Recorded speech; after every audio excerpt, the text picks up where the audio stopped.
अस्सलाम वालेकुम एवरीवन। आज का जो हमारा टॉपिक है डिस्कशन का that is LZW। LZW stands for Lempel ज़िल्फ Welch coding. This is a type of coding जो हम रिडंडेंसी को रिड्यूस करने के लिए यूज़ करते हैं।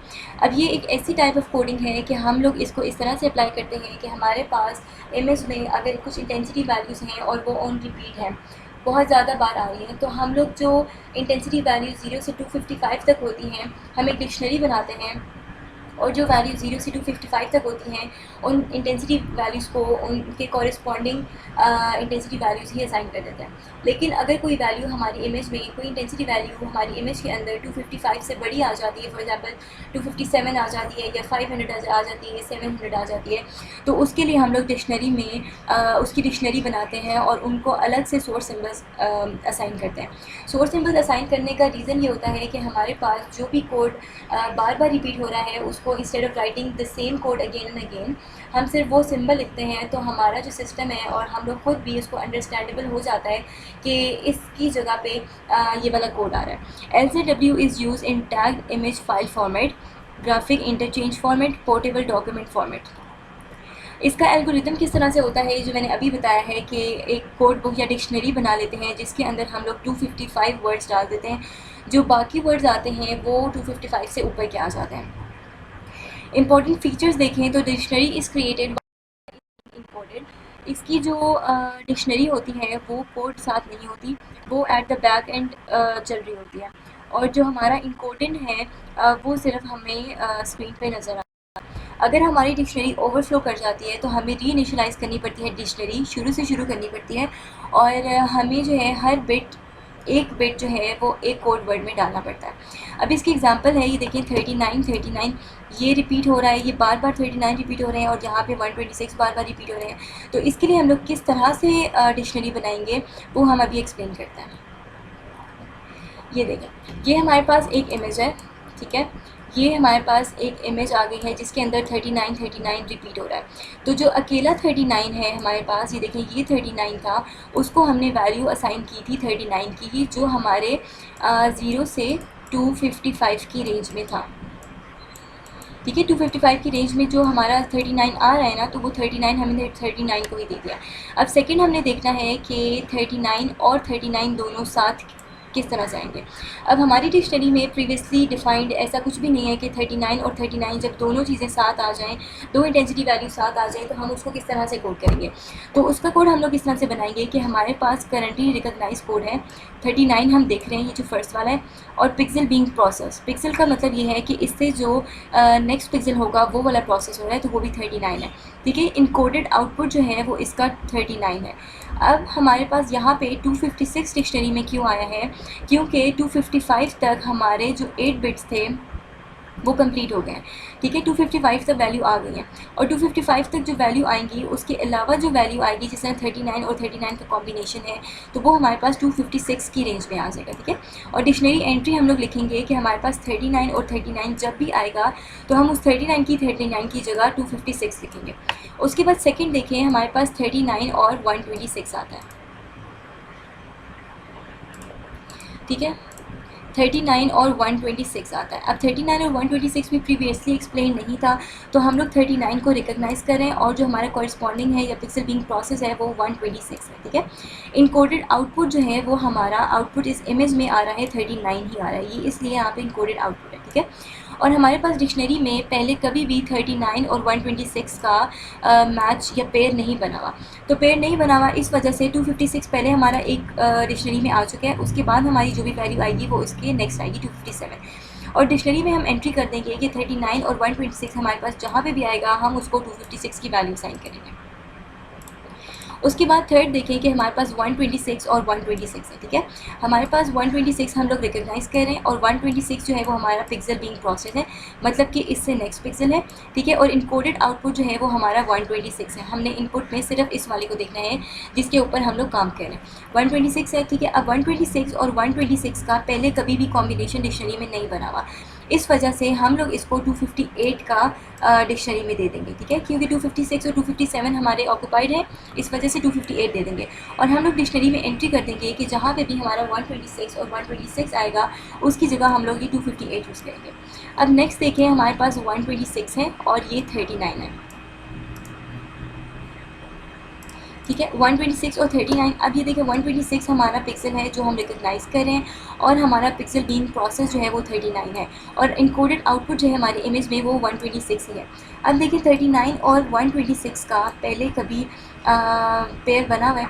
अब देखिए 39 और 126 का पेयर यहाँ पे भी हमारे पास बना था, ठीक है, ये 39 और 126 का, लेकिन वो 39 और 126 का बना था, लेकिन 126 और 39 का नहीं बना, ठीक है। ये it is kind of more sensitive in this situation कि हमारा जो है वो 39 और 126 का तो बना है, this is not equal to the dictionary of 126 to 39, ठीक है। इसलिए अगर 126 टू 39 आएगा तो हम उसको 126 हमारा प्रोसेस हो रहा है ये वाला, तो उसके बाद हम लोग जो है वो 259 लिखेंगे, क्योंकि हमारा ये पहले प्रोसेस नहीं हुआ, तो हमारी डिक्शनरी में एंटर कर देंगे 126 और 39, ठीक है। अब उसके बाद हमारा दोबारा आया है 39 और 39। अब देखिए 39 और 39 हमारा पहले प्रोसेस हुआ था, ठीक है, ये 39 और 39 हमारा पहले प्रोसेस हुआ था। तो इसके बाद क्या करेंगे कि हम लोग इसको ये तो हमारा प्रोसेस हुआ है, अब हमने कोई ऐसी चीज़ करनी है कोई जो नई प्रोसेस हुई है, ठीक है। उसके बाद 39 और 126 भी हुआ है, अब ऐसा कॉम्बिनेशन बनाना है जो पहले हमारा प्रोसेस नहीं हुआ, तो उसके लिए हम करेंगे इन तीनों को ले लेंगे, 39 और 126 को,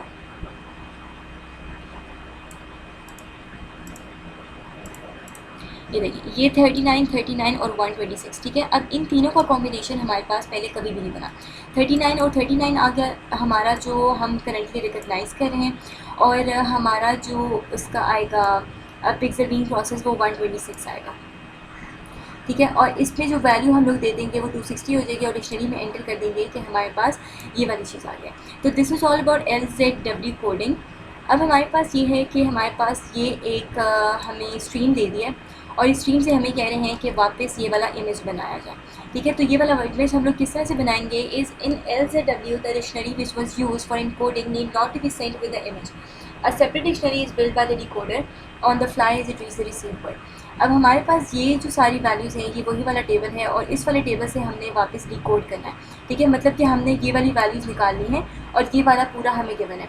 तो हम लोग किस तरह से करेंगे कि हमारे पास पहली वैल्यू 39 होगी, क्योंकि 39 अकेला था, उसकी जो वैल्यू इन द डिक्शनरी है वो 39 ही है, ठीक है। उसके बाद हम देखेंगे कि 39 और 39 का जो है वो बना हुआ है पेयर बना हुआ है, ठीक है। तो पहली वैल्यू हमारे पास 39 हो जाएगी, दूसरी वैल्यू भी 39 है, क्योंकि हमारे पास 39 और 39 का पेयर बना हुआ है, ठीक है। थर्ड वैल्यू जो है वो हमारे पास 39 और 126 है, तो 39 और यहाँ पे 126 आ जाएगा। फिर हम फोर्थ देखेंगे कि 126 और 126 है, ठीक है। ये हमारे पास आ गया 126 और 126। अब अगर दोबारा देखेंगे हमें ये 126 और 39 है, ठीक है। अब यहीं से हमने शुरू करना है 126 और 39, ठीक है।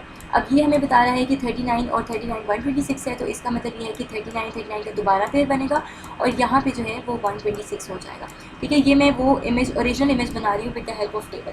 So this was all about LZW coding. उसके बाद हमारे पास आ जाती है run length coding. Run length coding क्या होती है? Run length encoding or RLE is a technique used to reduce the size of a repeating strings of characters. I guess this is the simplest type of coding जो आप use कर सकते हो to remove the redundancy.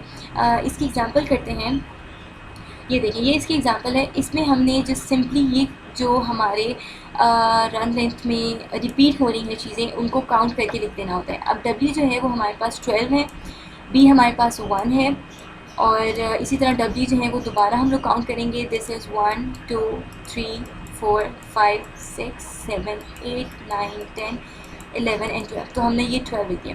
जो run length encoding होती है वो हमारी यूज़ होती है इंटर पिक्सल को रिमूव करने के लिए, और इंटर पिक्सल हमने प्रीवियस वीडियोज़ में भी पढ़ा था कि इंटर पिक्सल और स्पेशल और टेम्पोरल जो रिडंडेंसी होती है वो सेम होती है।